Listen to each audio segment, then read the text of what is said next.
अस्सलाम वालेकुम व्यूअर्स, कैसे हैं आप सब। उम्मीद है खैरियत से होंगे और अपने घरों में अच्छे अच्छे पौधे उगा रहे होंगे। व्यूअर्स, आज की जो एपिसोड है ये यूफोरबिया प्लांट के ऊपर है।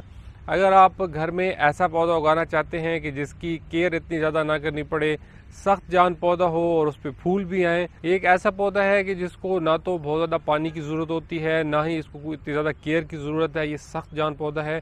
यूफोरबिया एक बहुत बड़ी फैमिली है पौधों की और इसमें बहुत सारी वैरायटीज़ पाई जाती हैं। जो मोस्ट पॉपुलर वैरायटीज़ हैं उनमें एक ये वैरायटी है यूफोरबिया मिली, इसको कहते हैं।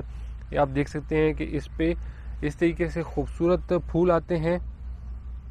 ये इस पे फूल आते हैं ऐसे क्लस्टर की शक्ल में। और इसमें अभी ये मेरे पास जो है वो पिंक कलर है, रेड पिंक कलर। इसमें और कलर्स भी आते हैं और इसमें काफ़ी सारे कलर की वैरायटीज़ मिल जाती है।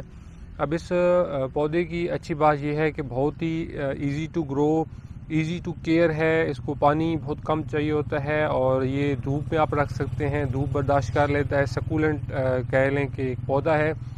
इसका थोड़ा सा ये है कि इसमें कांटे होते हैं। ये मैं आपको दिखा दूं तो जो सैराव वाले तकरीबन जितने भी पौधे होते हैं उनमें ये कांटों वाला होता है कि अक्सर पौधों के अंदर ये कांटे होते हैं। लेकिन अगर पौधा हेल्दी माशाल्लाह से ग्रो हुआ हो, जैसा कि अब आप ये वाला एक पौधा देख रहे हैं, तो दूर से कांटे नज़र नहीं आते। इस तरीके से पत्तों के अंदर ये छुप जाते हैं और इस पर जब फूल भी आते हैं, अभी इसका मौसम और अच्छा आ रहा है फूल आने का, तो काफ़ी ज़्यादा इस पर फ्लावर्स आते हैं। पूरा पौधा ही तकरीबन फ्लावर से भर जाता है। इस प्लांट को फुल सनलाइट में रखा जाए तो ज़्यादा बेहतर होता है। वहाँ पे ये बहुत ही अच्छी अपना शो पेश करता है।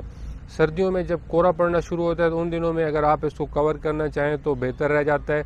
बाकी गर्मियों में इसकी कोई टेंशन नहीं है, इसको आप फुल धूप में रख सकते हैं।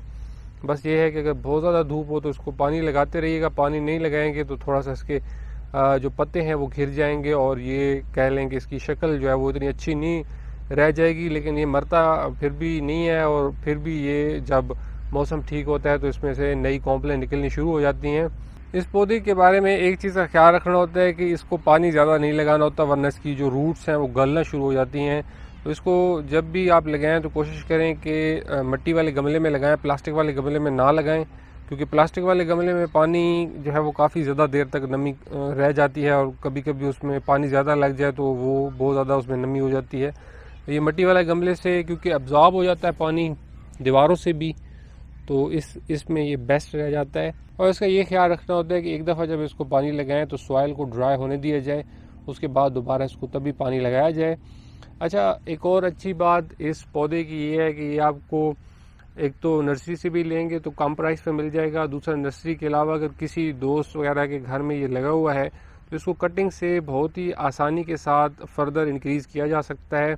इस पौधे की कोई भी इस तरह की टहनी तोड़ के, ये आप देख रहे हैं कि इसके ऊपर एक कॉम्पल निकली हुई हो, इसको आप लगा के आसानी के साथ एक नया पौधा तैयार किया जा सकता है। और अच्छी बात इसकी ये है कि छोटे गमलों में आप देखें कि ये माशाल्लाह से छोटे से गमले में, ये वाला देखें कि कितने छोटे छोटे गमलों में भी, ये देखिए माशाल्लाह से एक छोटे से गमले में इतना बड़ा पौधा जो है वो इसका लगाया जा सकता है। ये गमले की सी कोई इतनी ज़्यादा रिक्वायरमेंट नहीं होती। किसी भी छोटे गमले में, बड़े गमले में, किसी भी साइज़ के गमले में इसको इजीली आप लगा सकते हैं। इसके कांटों का ख्याल रखिएगा कि बच्चों को खासकर इसके करीब ना जाने दें।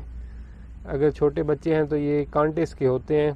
सो व्यूअर्स, ये था यूफोरबिया मिली। इसको आप अपने घर में ज़रूर ट्राई करें। Easy to grow, sun loving plant है, खूबसूरत इस पे फूल आते हैं। हैप्पी प्लांट्स यूट्यूब चैनल को ज़रूर सब्सक्राइब कीजिएगा। बहुत जल्द नई वीडियो के साथ हाजिर हूँगा। अपना बहुत सा ख्याल रखिएगा। खुदा हाफिज़।